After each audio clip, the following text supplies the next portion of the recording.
Good morning students, welcome back to my channel. मैं doctor Anshu Puri आज आपको पब्लिक एडमिनिस्ट्रेशन के एक नए टॉपिक के बारे में पढ़ाऊंगी। अब हम एवोल्यूशन ऑफ पब्लिक एडमिनिस्ट्रेशन करेंगे कि पब्लिक एडमिनिस्ट्रेशन का धीरे धीरे किस तरह एक डिसिप्लिन के रूप में, एक सब्जेक्ट के रूप में, एक विषय के रूप में विकास किया गया।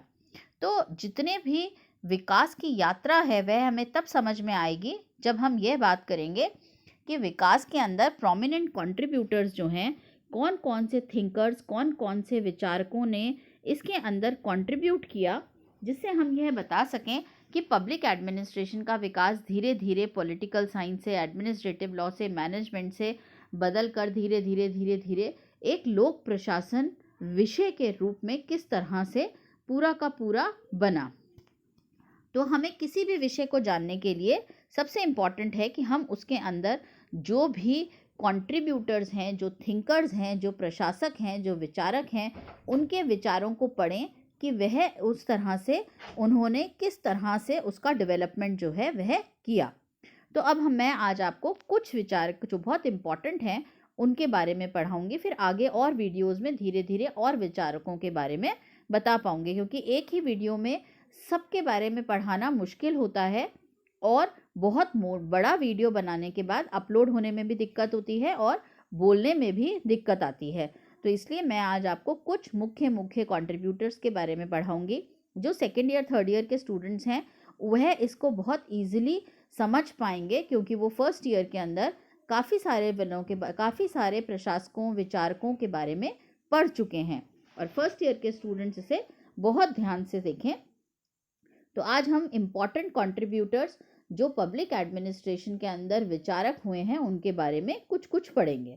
तो चलिए शुरुआत करते हैं। सबसे इम्पॉर्टेंट कंट्रीब्यूटर्स जो हैं हमारे, वो हैं वुड्रो विल्सन, जिन्हें हम फादर ऑफ पब्लिक एडमिनिस्ट्रेशन भी कहते हैं।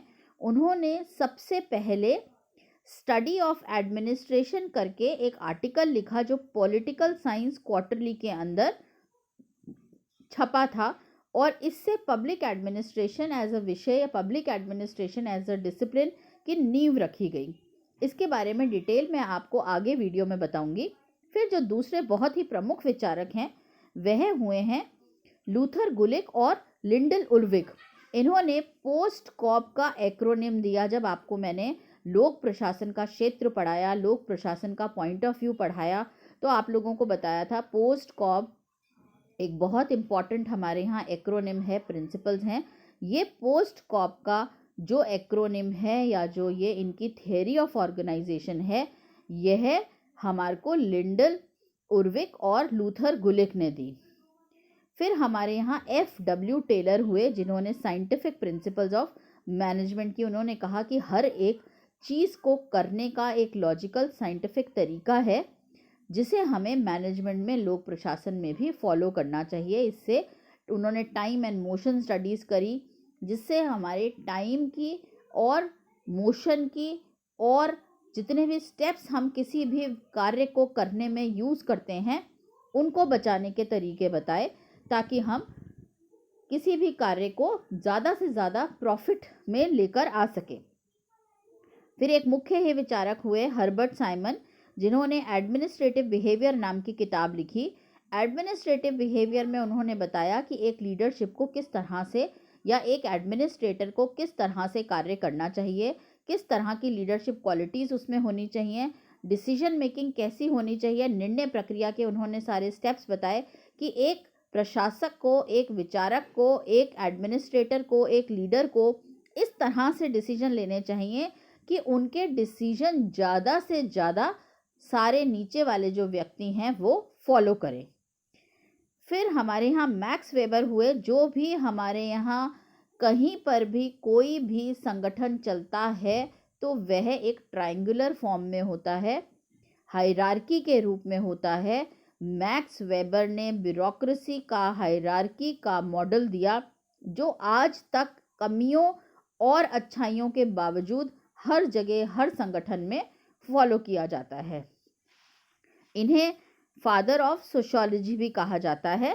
चलिए अब हम इनके बारे में डिटेल में पढ़ते हैं, लेकिन आप ध्यान रखिएगा वुड्रो विल्सन को फादर ऑफ पब्लिक एडमिनिस्ट्रेशन कहा जाता है।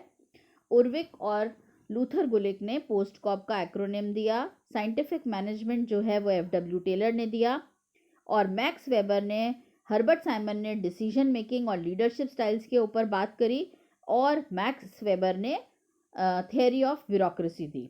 चलिए आगे बढ़ते हैं। हम सबसे पहले वुड्रो विल्सन की बात करेंगे। वुड्रो विल्सन ने सबसे पहले पॉलिटिकल साइंस क्वार्टरली में एक जर्नल था जिसके अंदर एक आर्टिकल लिखा, द स्टडी ऑफ एडमिनिस्ट्रेशन, और उसमें उन्होंने बताया कि हमें प्रशासन की जो स्टडी है वो पॉलिटिकल साइंस से हटकर करनी पड़ेगी।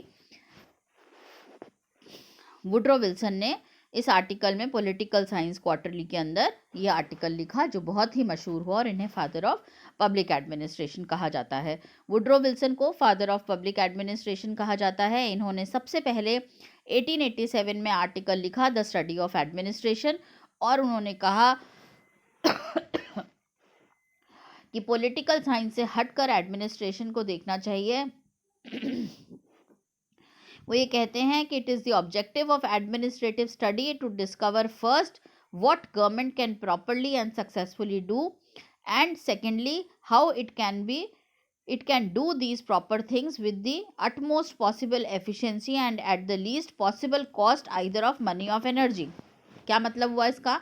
जो प्रेसिडेंट थे, ये जो वुड्रो विल्सन थे, इन्होंने लिखा कि जो भी एक एडमिनिस्ट्रेटर है, जो भी एक सरकार है, उस सरकार का काम है कि सबसे पहले first what government can properly and successfully do, सरकार को बनने के बाद सबसे पहले यह देखना पड़ता है या यह देखना चाहिए कि वह क्या क्या कार्य अच्छी तरह से क्रियान्वित कर सकती है, इम्प्लीमेंट कर सकती है।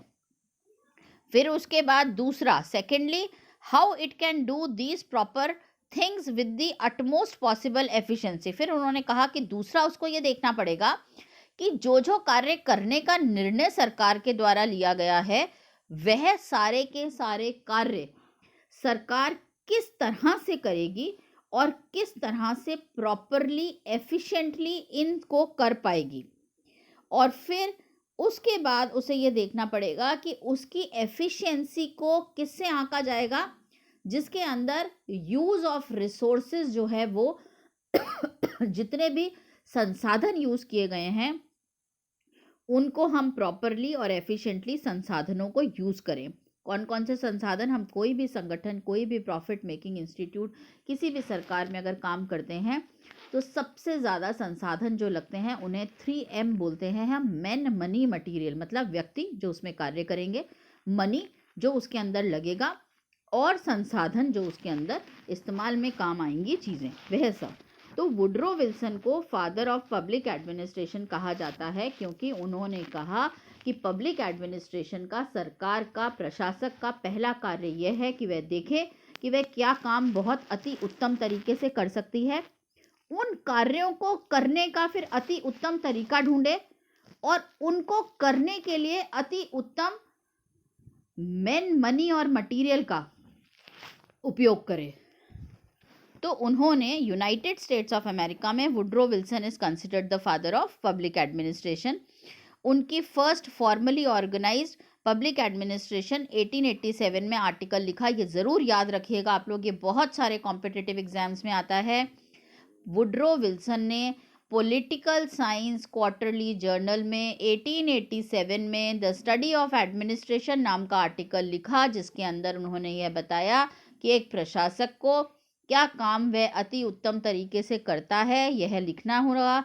फिर उसे करने का तरीका ढूंढना चाहिए और संसाधनों को ऑप्टिमली यूज़ करने का तरीका देखना पड़ेगा। इस आर्टिकल से उन्हें फादर ऑफ पब्लिक एडमिनिस्ट्रेशन कहा जाता है। The study of administration 1887 article by Woodrow Wilson in political science quarterly. It is considered the foundational article in the field of public administration. मतलब public administration as a discipline, as a subject, as a विषय की नींव रखने वाला article कहा जाता है। और विल्सन को इसी वजह से वेबर और टेलर से ज़्यादा इम्पॉर्टेंट माना जाता है और उन्हें फादर ऑफ पब्लिक एडमिनिस्ट्रेशन कहा जाता है। इस चीज़ को याद रखिएगा आप लोग। विल्सन ने 4 कॉन्सेप्ट्स को प्रोपाउंड किया। पहला, separation of politicals and administration, वो कहते हैं पॉलिटिकल साइंस या कॉन्स्टिट्यूशन जो है वह अलग है और प्रशासन जो है वह अलग है। जैसे अब हम पढ़ते हैं कि सरकार के 3 प्रमुख होते हैं, लेजिस्लेचर, एग्जीक्यूटिव और न्यायपालिका, यानी कि कार्यपालिका और व्यवस्थापिका को अलग अलग गिना और कहा कि व्यवस्थापिका का काम अलग है और कार्यपालिका का काम अलग है। दूसरी चीज उन्होंने जो सबसे इंपॉर्टेंट करी वो उन्होंने कहा, कंपेयर करा पॉलिटिकल और प्राइवेट ऑर्गेनाइजेशंस को, कि प्राइवेट ऑर्गेनाइजेशंस कैसी होती हैं और पब्लिक ऑर्गेनाइजेशंस के अंदर क्या फ़र्क होता है। फिर उन्होंने कहा कि अपनी एफिशिएंसी को, जिस तरह से प्राइवेट ऑर्गेनाइजेशंस जो हैं वो प्रॉफिट को देखते हैं और प्रॉफिट में ही रहते हैं हमेशा, उनको देखने के लिए पब्लिक एडमिनिस्ट्रेशन के या जो गवर्नमेंट इंस्टीट्यूट्स हैं या जो गवर्नमेंट के उद्योग हैं, उन्हें प्राइवेट ऑर्गेनाइजेशंस की स्टडी करके उनसे सीखने की ज़रूरत है। फिर उन्होंने चौथा कहा कि अपनी पब्लिक सर्विसेज की इफ़ेक्टिवनेस को बढ़ाने के लिए हमें अपने जितने भी पब्लिक एंटरप्राइजेज हैं, पब्लिक उद्योग हैं, उनको प्रॉफिट में लाने के लिए हमारे को उनकी ट्रेनिंग करना और उनका असेसमेंट करना, मतलब उनको ढिबेड़ चाल में प्रमोशंस ना दी जाएं, उनका सिलेक्शन ना किया जाए। हर चीज़ को मेरिट के बेस पर करने से उनकी एफिशिएंसी और ट्रेनिंग से उनकी एफिशिएंसी बढ़ाई जा सकती है। तो सबसे इम्पॉर्टेंट पॉइंट जो वुड्रो विल्सन ने रखा वो ये रखा कि पॉलिटिक्स और एडमिनिस्ट्रेशन जो हैं वह अलग अलग हैं, इन दोनों को अलग अलग तरीके से देखना पड़ेगा। तो उन्होंने हमारे को, वुड्रो विल्सन को फादर ऑफ पब्लिक एडमिनिस्ट्रेशन कहा जाता है और उन्होंने हमारे को यह सब बातें बताई कि एक ऑर्गेनाइजेशन को प्राइवेट वाले से हमें सीखना चाहिए और जितने भी पब्लिक ऑर्गेनाइजेशंस हैं उन्हें प्रॉफिट की तरफ हमें ले जाने के लिए उनसे चीज़ें लेनी पड़ेंगी, अपने सिविल सर्वेंट्स की ट्रेनिंग देनी पड़ेगी, मेरिट बेस्ड रिक्रूटमेंट और प्रमोशन करना पड़ेगा। अब नेक्स्ट थिंकर के बारे में हम अगले वीडियो में पढ़ेंगे।